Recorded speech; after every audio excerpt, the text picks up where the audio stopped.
주님을 아는 것이 우리 힘입니다. 한 주간도 평안하셨습니까? 오늘 우리는 팀 켈러의 용서를 배우다 중에서 제4장 용서의 원천, 성경은 용서의 원리와 실제가 살아 숨쉬는 교본이다 라는 주제를 함께 나누겠습니다. 용서를 되찾으려면 먼저 용서의 근원으로 가야 합니다. 한나 아렌트의 말처럼 그 근원은 성경 전반에 걸쳐 있으며 특히 예수님의 가르침입니다. 사실 용서는 기독교의 핵심 메시지이며 성경 전체에 배어 있다라고 말할 수 있습니다. 성경이 용서를 강조하지 않는다라고 주장하는 비평가들이 있습니다. 어떤 작가는 이렇게 말합니다. 문제는 신약 성경에 용서가 별로 언급되지 않는다는 것이다. 용서가 기독교의 핵심이라는 신학자들의 주장을 감안하면 이는 뜻밖이다. 그러나 용서를 뜻하는 어휘 중 하나가 본문에 없다고 해서 용서 개념이 부재하다는 뜻은 아닙니다. 단어가 쓰인 횟수와 관계없이 용서라는 개념은 성경의 의미와 기독교인의 신앙에서 핵심에 해당합니다. 성경을 시작하는 모세오경에서부터 용서라는 개념은 분명하게 나타나 있습니다. 특별히 창세기 속에는 용서의 근간이 되는 하나님의 두 가지 속성을 보여주는 사건이 있는데요. 이것이 바로 인간의 첫 번째 범죄 사건입니다. 아담과 하와는 하나님과의 관계를 잃고 아우구스티누스가 말한 영적 죽음을 맞이합니다. 하나님에게서 소유되고 서로에게서 소유되는 것이죠. 그러나 그들이 죄를 짓던 날 하나님은 아담과 하와에게 몸의 죽음과 영원한 죽음의 벌을 내리지 않으셨습니다. 아담과 하와는 마땅히 그 모든 벌까지도 당해야 하는데 말입니다. 왜 그러셨을까요? 바로 이것이 하나님의 은혜와 자비입니다. 그분의 이 두 가지 속성은 모든 용서의 근간이 됩니다. 하나님의 거룩하심과 사랑 사이에는 분명 긴장이 있습니다. 그분은 죄를 벌하셔야 하지만 죄인을 구원하기 원하셨습니다. 바로 이 긴장이 하나님이 용서를 뜻하시고 이루시고 우리에게 베푸시는 근거입니다. 이 긴장은 정의와 자비를 똑같이 존중합니다. 죄는 하나님을 분노하게 할 뿐 아니라 하나님을 마음 아프게 합니다. 하나님은 모든 것을 뒤틀어 변질시키는 죄 자체에는 분노하시지만 동시에 하나님이 사랑하시는 창조세계와 인류에게 미치는 죄의 악영향에는 애통해 하십니다. 죄가 하나님을 마음 아프게 한다는 개념에는 삶과 습관의 변화를 원하는 이들을 위한 심오한 실제적인 의미가 담겨져 있습니다.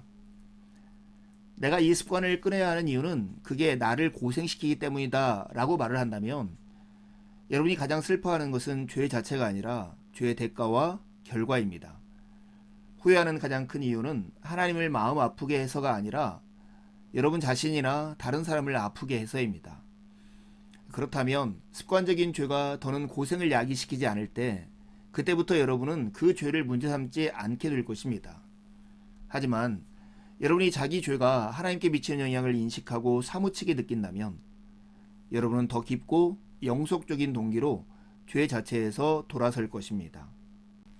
시편에도 용서의 개념은 뚜렷하게 나타납니다. 특별히 시편은 용서의 특성과 하나님께 용서받는 방법이 가장 잘 표현되어 있는 곳입니다. 구약성경에서 하나님의 용서의 특성과 하나님께 용서받는 방법이 가장 잘 표현되어 있는 곳이 시편일 것입니다. 이른바 참회의 시에는 용서받고자 할 때 회개하며 나아가는 법이 기록되어 있습니다. 인간 대 인간의 용서에 대한 정보는 신약 성경에 훨씬 많이 기록되어 있지만 하나님의 용서를 구하고 받는 법에 대한 교훈이라면 구약 성경 시편에 나오는 참회의 시들을 따라갈 것이 없습니다. 아우구스티누스는 침상곁에 이 참회의 시들을 써 붙여두고 자리에 누워 시편들, 특히 시편 51편을 읽고 울며 기도하다가 숨을 거두었다라고 합니다. 선지서들에도 용서의 개념은 잘 나타나 있습니다. 선지자들은 우리에게 임하는 하나님의 용서를 결국 누구도 막을 수 없다는 것을 우리에게 메시지로 선포합니다. 선지서의 주요 역할은 하나님의 백성을 상대로 그분의 언약 소송을 제기하는 것이었습니다. 선지서의 주된 임무는 언약에 불충실한 그 백성에게 결국 임할 혹독한 결과를 알리는 것이었습니다. 그 결과는 다음과 같습니다. 사회가 퇴조하고 부패할 뿐 아니라 그들이 외세의 침략에 패해 속국이 되고 포로로 끌려갈 것이다. 그럼에도 불구하고 하나님은 여전히 그 백성을 용서하시며 그 형벌을 통해 오히려 더 큰 구원의 길을 닦으실 것입니다. 자기 백성을 향한 사랑을 잊으실 수 없기 때문이죠. 이스라엘의 죄와 임박한 심판을 알리도록 부름받은 선지자들이 그와 동시에 하나님의 은혜와 자비도 한없이 감동적으로 말할 수밖에 없었으니 이보다 더 놀라운 사실은 없습니다. 요약하자면 선지서의 메시지는 인간이 아무리 악하게 반항하더라도 기어이 우리에게 임하는 하나님의 용서를 결국 막을 수 없다는 것입니다. 복음서는 수익적 용서를 넘어 수평적 용서까지 말을 합니다. 신약성경의 복음서에 이르면 용서가 한층 강조되면서 초점도 더 또렷해집니다.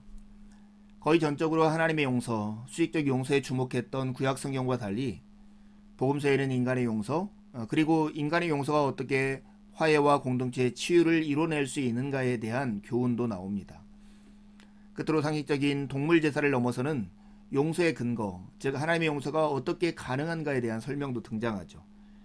그 근거를 알면 하나님의 은혜와 자비에 얼마나 큰 희생이 따르는지를 깊이 이해하게 됩니다.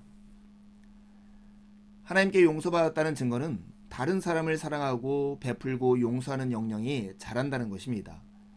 자신이 용서받았다는 인식이 없으면 다른 사람에게 은혜나 용서를 베풀 역량도 줄어들거나 아예 없어질 것입니다. 용서의 근거는 예수님의 피입니다. 출애굽기 34장 7절에 하나님이 모세에게 자신을 계시하실 때 죄를 용서하리라 그러나 벌을 면제하지는 아니하고 라고 말씀하신 뒤로 늘 해결되지 않은 채로 이 말씀이 있었습니다. 용서란 곧 벌을 면제한다는 뜻이 아닙니까? 어떻게 그분이 모든 죄를 벌하시면서도 우리를 용서하실 수 있을까요? 예수님은 우리에게 모든 수수께끼에 답을 주셨습니다. 용서의 객관적인 근거는 십자가에 달리신 예수 그리스도의 속죄의 죽음입니다. 흘리는 바 나의 피로 상징되는 그분의 죽음 덕분에 우리는 용서받을 수 있습니다. 십자가에서 예수님은 가장 지혜롭고 경이롭고 영화로운 방식으로 하나님의 정의와 사랑을 둘 다 충족시키셨습니다. 그러니 이제 그리스도인이라면 변명의 여지 없이 죄를 용서해야 합니다. 진정한 용서란 변명의 여지 없이 죄를 그 속의 모든 섬뜩함과 더러움과 비열함과 악의까지 똑바로 응시하되 그럼에도 불구하고 가해자와 온전히 화해한다는 뜻입니다. 그러나 일상생활에서 줄기차게 가해오는 도발을 매번 용서하려면 어떻게 해야 할까요? 자신의 처지를 기억해야만 가능합니다. 그리스도인이라면 변명의 여지 없이 죄를 용서해야 합니다. 왜냐하면 하나님도 변명의 여지 없이 여러분의 죄를 용서하셨기 때문입니다.